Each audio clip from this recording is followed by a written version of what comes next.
গাইবান্ধা জেলার সাদুলাপুর উপজেলার শিমলা আক্তার টুম্পা, বয়স ২৫ বছর।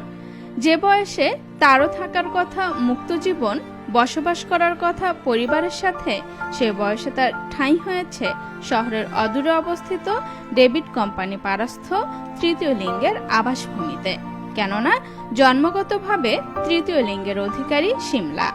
ঈদের এই বিশেষ সময়ে কথা বলে জানা গেল, ছোটবেলায় পরিবার পরিজনের সাথে ঈদ উদযাপন করলেও এখন সেই সোনালী দিনগুলো স্বপ্ন মাত্র। তো আমাদের মনটা চায় ফ্যামিলির সঙ্গে ঈদ যাপন করতে, যদি কোনো সুযোগ থাকতো। এবং অন্যরা যেভাবে ঈদ যাপন করে সেভাবে আমাদের মোটেও ঈদ যাপন হয় না, কেননা আমাদেরকে যে কাজ করে ইনকাম করে খেতে হয়, এতে আমাদের এটা জীবন না। আর এটা আমাদের ঈদের কোনো আনন্দ হয় না আমাদের বাস্তব জীবনে।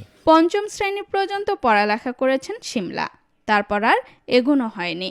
আপন পর সকলের অবহেলা তিরস্কারে চলে আসেন এই পল্লীতে। বর্তমানে বিভিন্ন উৎসব পার্বণে নেচে গিয়ে চালাচ্ছেন জীবিকা। তবে অন্যের কাছে হেয় প্রতিপন্ন না হয়ে সম্মানজনক জীবিকা চান শিমলা। আমাদের মানুষ দেখলে একটু হাসি, এলকি, ঠাট্টা, মজা করে। আমরাও তো মানুষ, আমরাও বেঁচে থাকতে চাই, সাধারণ জনগণের মতো মাথা উঁচু করে বেঁচে থাকতে চাই। কিন্তু আমাদের জীবনটা সবার থেকে আলাদা।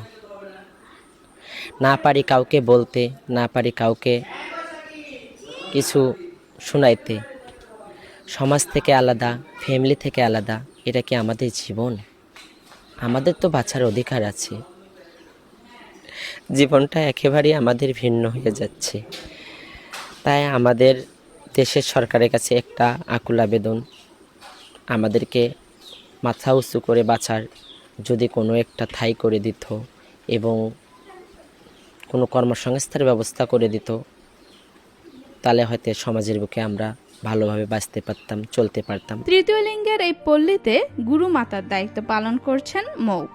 আলাপকালে ঈদের আনন্দকে আরো বাড়াতে প্রতি বছর একটি করে কোরবানির পশুর দাবি করেন গুরুমা। শিমলা আপাকে অনেক ছোটবেলা নিয়ে আসছি। আমরা খোঁজ পেয়েছিলাম মানুষের মুখে যে অমুক জায়গায় একজন হিজড়া সন্তান জন্ম হয়েছে, তো আমরা দল ধরে গিয়েছি। ওর বাবা মা প্রথমে দিতে চায় নাই, পরে রাজি হয়েছে, আমরা সখন যাই নিয়ে আসতে। আসলে চাইতে গেলে অনেক কিছু, কিন্তু আপাতত কি চাবো, আমাদের যদি প্রতি বছর সরকার থেকে একটা করে গরু দিত, তাহলে আমরা এই 50-60 জন মানুষ কোরবানি দিতাম।